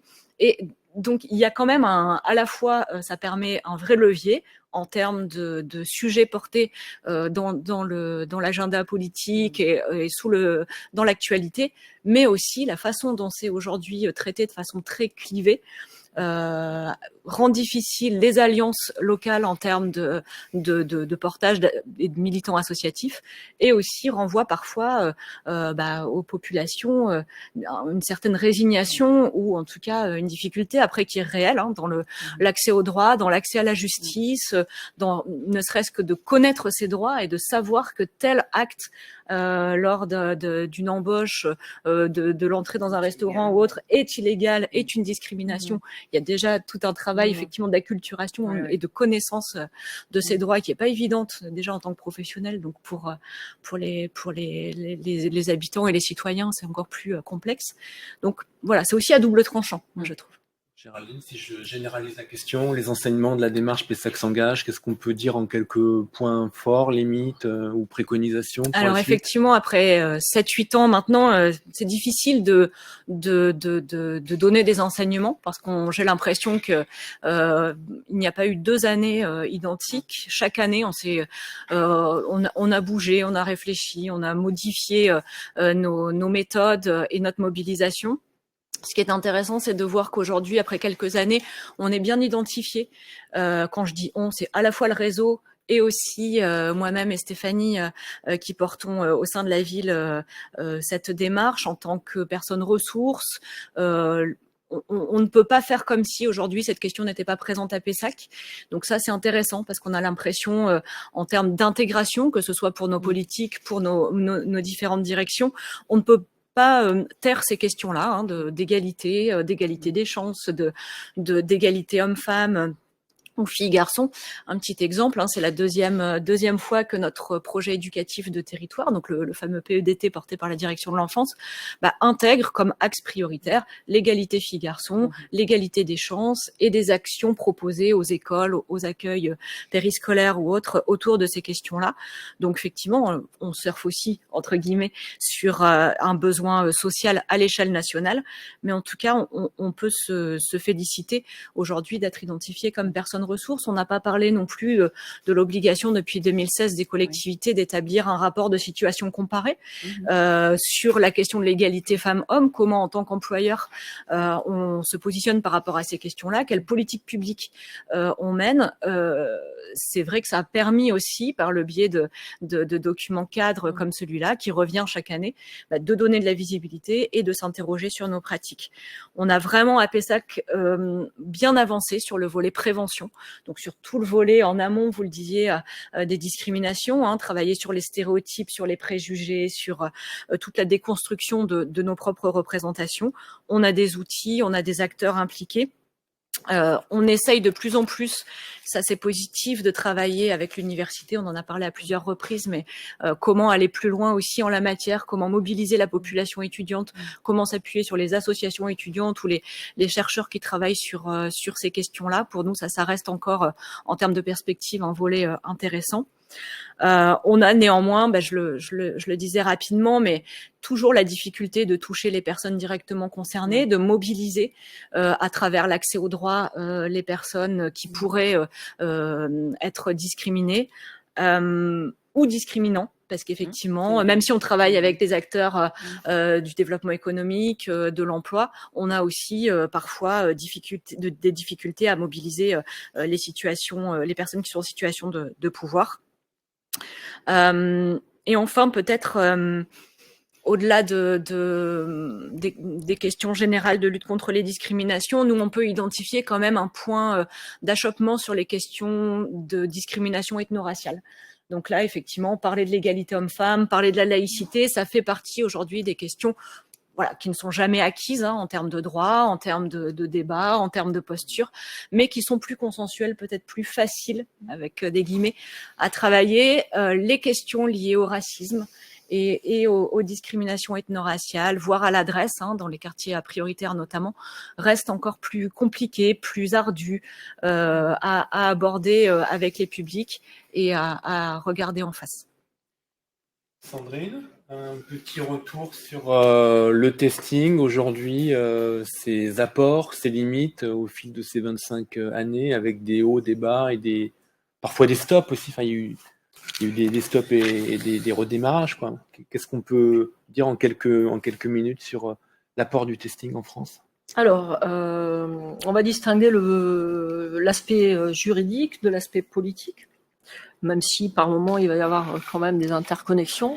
Au plan juridique, au moment où SOS Racisme a organisé les testings en fin 98 jusqu'à peu près 2007-2008, pendant 10 ans, on va dire, grosso modo, il y a eu quand même de nombreuses victoires juridiques. Donc ça, c'est vraiment un apport, c'est-à-dire que le testing a permis d'activer le droit. Puisque avant, il y avait un arsenal juridique qui n'était pas utilisé en matière de discrimination raciale. Ce qu'on constate à cette période, c'est que les condamnations sont progressivement de plus en plus lourdes, avec des amendes plus importantes et aussi des condamnations avec de la prison avec sursis. Donc, une période où, en fait, la lutte contre les discriminations est vraiment aussi se fait devant les tribunaux, avec les tribunaux. C'était important qu'il y ait ces condamnations. Alors, paradoxalement, ce qu'on a constaté, c'est qu'à partir du moment où, en 2006, la loi a reconnu le testing comme un moyen de preuve, et au fil des périodes, finalement, il y a eu un fléchissement des condamnations, des poursuites, c'est-à-dire qu'à la suite d'un testing, les parquets vont pas systématiquement ouvrir une information judiciaire. Il faut vraiment être derrière. C'était déjà le cas au début, dans les 10 premières années, mais là, il y a eu un effet d'entraînement à partir du moment où il y a un arrêt de Cour de cassation, etc. Aujourd'hui, un peu le sentiment quand même devant les tribunaux de revenir un peu, pas au point de départ, mais parce que le testing est reconnu, mais il faut quand même batailler faire pression avec des avocats, des juristes, pour qu'il y ait au moins une ouverture d'une information judiciaire et la mise en place d'un procès. Mais il y en a. Le testing a quand même permis de stopper la récurrence des discriminations, et ça, on a pu le vérifier dans certains domaines, puisque en mars dernier, on a fait une nuit nationale du testing en France, et on l'a faite à Bordeaux. 17% des établissements ont pratiqué une discrimination. Moi, j'ai participé au premier testing dans les années 80, fin 90-2000. On était à Bordeaux à 60-80% des établissements. C'était quasiment systématique. Et les Blancs, on leur serrait la main, on les faisait rentrer comme si c'était des habitués. Enfin, c'était des potes à moi, ils n'étaient jamais venus là.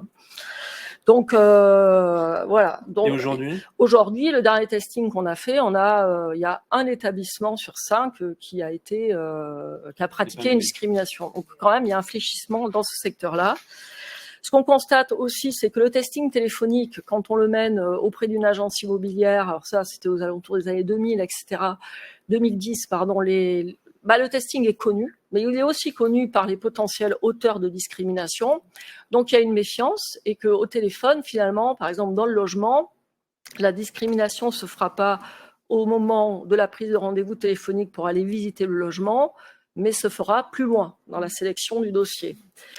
Donc, c'est pour ça qu'il a fallu qu'on fasse évoluer la méthode et qu'on a mis en place ce qu'on appelle le testing de complicité. Alors, c'est aussi appelé le testing inversé, parce qu'on fait pas, les personnes ne seront pas des candidats, mais vont être des propriétaires ou des chefs d'entreprise. En tant que propriétaires, ils vont appeler une agence immobilière pour mettre en location leurs biens. Et là, ils vont demander de façon plus ou moins explicite à l'agent immobilier d'avoir une politique discriminatoire. Parce que vous comprenez, il y a certaines personnes, donc quand même c'est bruyant, etc. Alors, on voit comment réagissent les agents immobiliers, et on constatait encore en 2022, si je me souviens bien, que 49% des agences immobilières acceptaient d'être complices ou de discriminer. Voilà, la même méthode est utilisée pour les agences intérim. D'ailleurs, aujourd'hui, il y a le rendu national d'un testing inversé de complicité auprès des agences d'intérim. Et en 2021, je crois, c'était 41% des agences intérim qui acceptaient une pratique discriminatoire demandée par le chef d'entreprise. Donc, ce testing-là de complicité est inversé. Donc, de toute façon, l'emploi et le logement restent, et le loisir aussi, bien évidemment, mais restent des domaines sous tension où prouver la discrimination est quand même particulièrement difficile. D'où la nécessité quand même, et c'est très bien que le testing soit reconnu dans la loi, parce qu'au moins, ça fait plus débat. De nouveau, en décembre dernier, cette volonté politique de mettre en place des testings individuels et statistiques a été de nouveau affirmée par les pouvoirs publics. Pour autant, alors donc d'un point de vue judiciaire, il y a eu des avancées, un petit fléchissement, mais en fait la technique existe toujours, les méthodes sont là. Et dans les loisirs, ce qu'on peut regretter, par exemple, dans le domaine des loisirs, sur le testing auprès des plages et l'allocation des transats dans les plages privées, c'est que les parquets, par exemple, à partir du moment où, alors j'ai vu une question sur les réseaux sociaux, on parle jamais du testing en amont sur les réseaux sociaux, mais jamais, pas un mot. Par contre, évidemment, on communique dessus sur les réseaux sociaux et les médias par la suite. Et de fait, le délit de discrimination raciale est connu publiquement. Et ce qu'on peut regretter, c'est que les parquets ne s'autosaisissent pas, puisqu'ils sont tout à fait habilités à le faire, dans la mesure où il y a un délit pénal quand même fondamentalement grave. C'est aussi, est-ce qu'on considère que les discriminations raciales sont graves dans ce pays ? Tendance à oublier quand même qu'à chaque fois, c'est une petite mort sociale pour la personne, je le dis comme ça. Donc, la question des tribunaux qui pourraient s'autosaisir, aussi la qualité des enquêtes qui vont être menées par les services judiciaires, de police, de gendarmerie. On constate que, alors il y a une méthodologie quand même à respecter pour que les testings soient considérés comme fiables par les tribunaux, mais en même temps, une méthodologie identique d'un territoire à l'autre. il va y avoir ou pas des poursuites judiciaires qui vont être entamées. À Bordeaux, nous avons fait toutes les nuits du testing depuis les années 2000. Il n'y a jamais eu l'ouverture d'un procès. Alors, ça veut dire qu'il faut être étayé avec un bon réseau d'avocats qui met une pression permanente aussi sur les parquets, etc. Voilà. Et aussi, qu'il y ait des brigades spécialisées d'enquête dans les services de police, de gendarmerie et au tribunal. Exactement. Donc, il y a un manque de moyens un peu dans l'institution judiciaire ou policière pour... Et de priorisation Ouais, aussi, ouais. de volonté politique, parce que de la même manière, alors toutes les discriminations sont graves.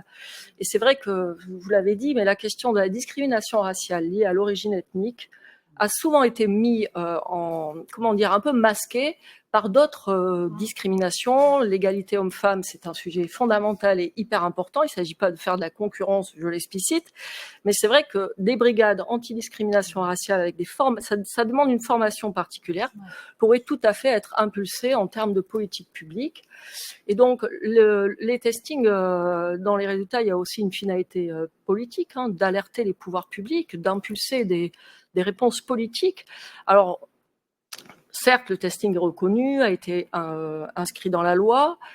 Le fléchissement dont je parlais aux alentours des années 2010, grosso modo, c'est aussi quand même, on peut l'incomber à la responsabilité de certains hommes et femmes politiques qui ont finalement dénigré, discrédité le testing à visée judiciaire. C'était le discours, on ne va pas juridiciariser la société, il vaut mieux faire de la sensibilisation, de la formation. En fait, il n'est pas question d'opposer ces deux volets. C'est complémentaire si on veut pouvoir, agir sur tous les aspects pour enrayer la lutte pour enrayer les discriminations. Donc, formation et sanctions judiciaires sont complémentaires et la sensibilisation également.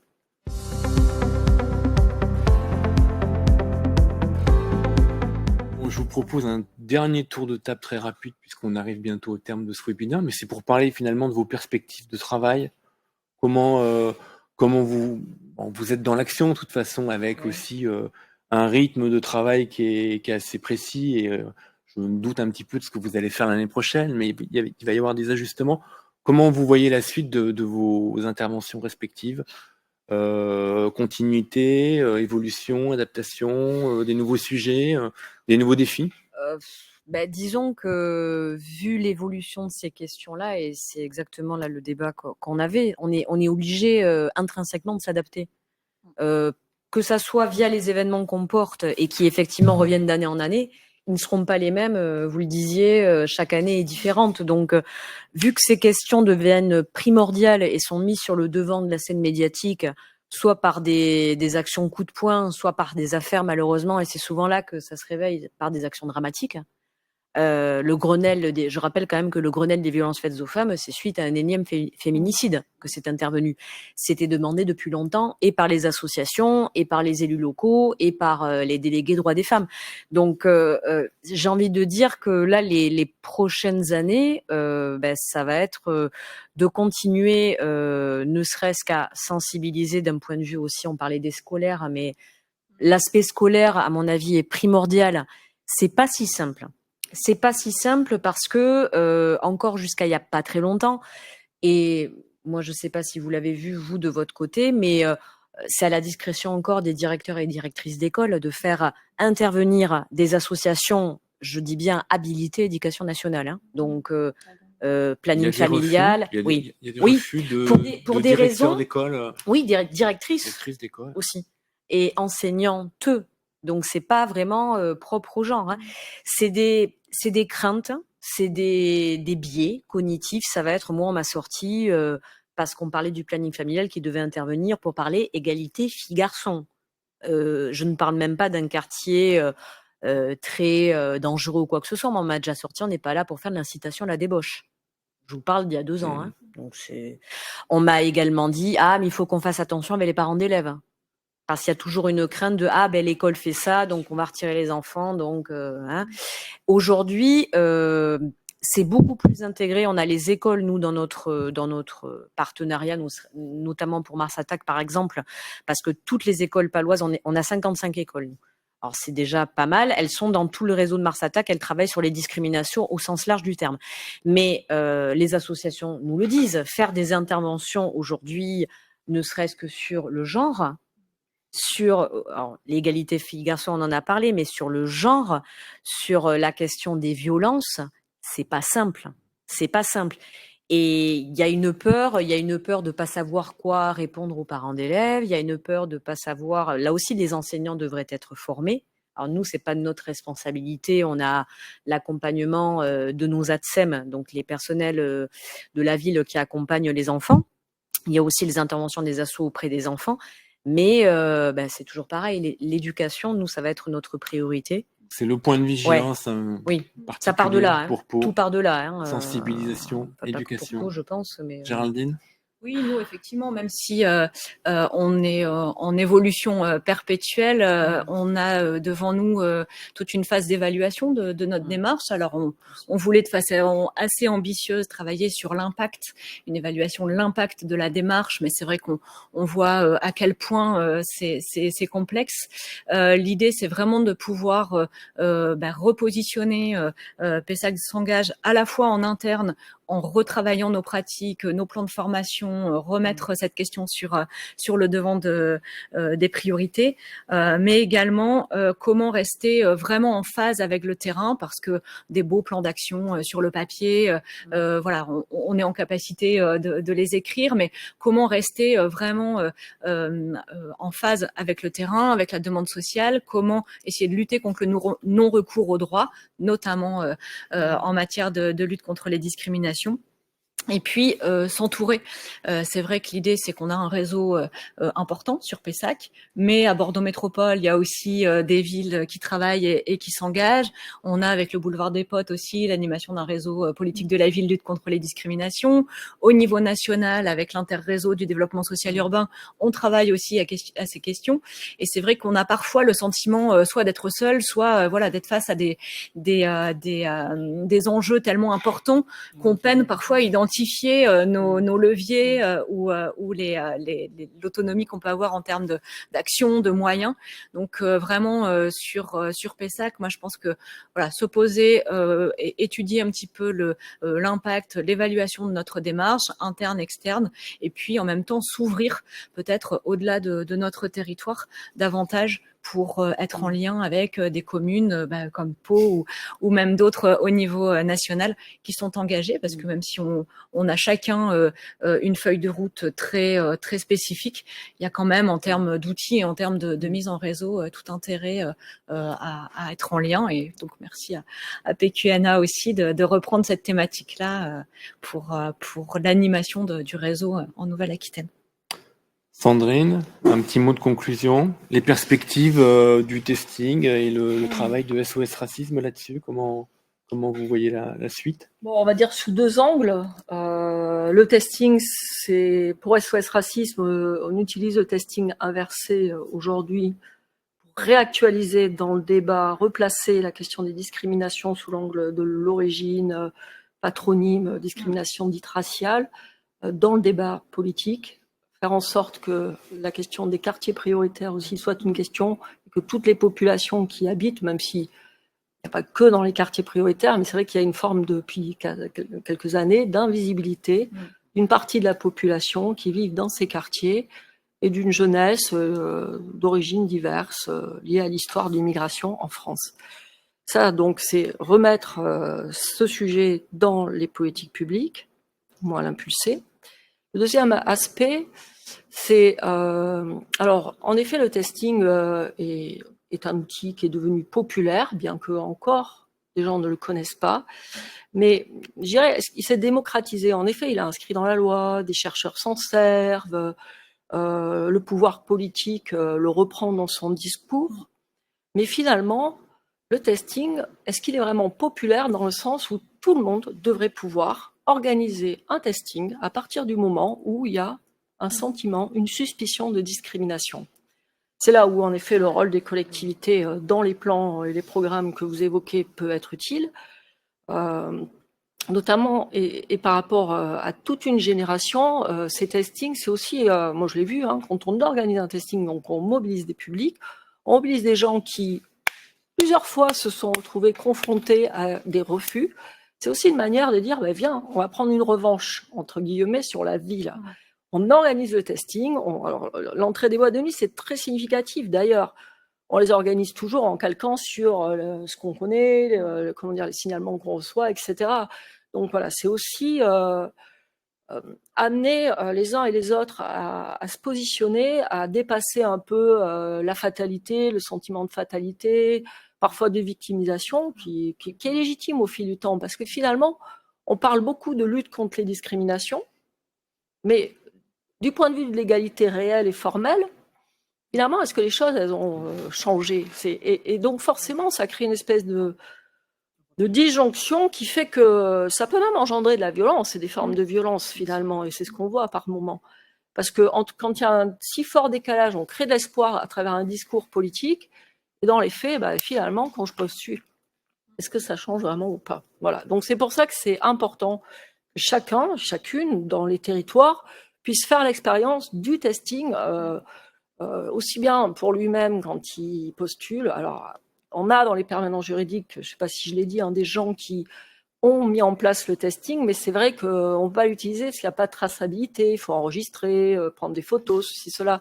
Donc, il y a une méthodologie à respecter que nous, on peut partager sans problème.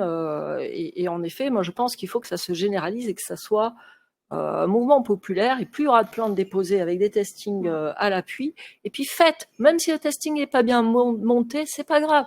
Après tout, il est inscrit dans la loi. Donc allons-y, faisons ces testings et portons plainte. Voilà ce que j'ai envie de dire.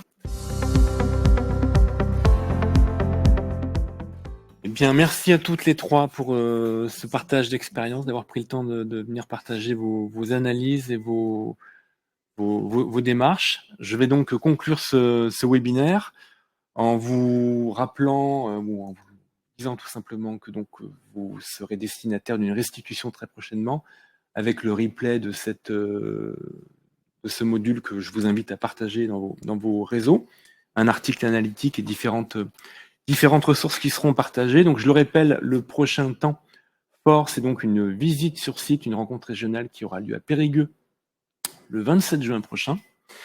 Et puis d'autres petits temps de travail. Nous avons un café de la politique de la ville le 9 avril prochain à 13h30 sur la lutte contre les discriminations. C'est un temps de travail informel qui est à destination des développeurs, des agents, des collectivités, de l'État et de la région.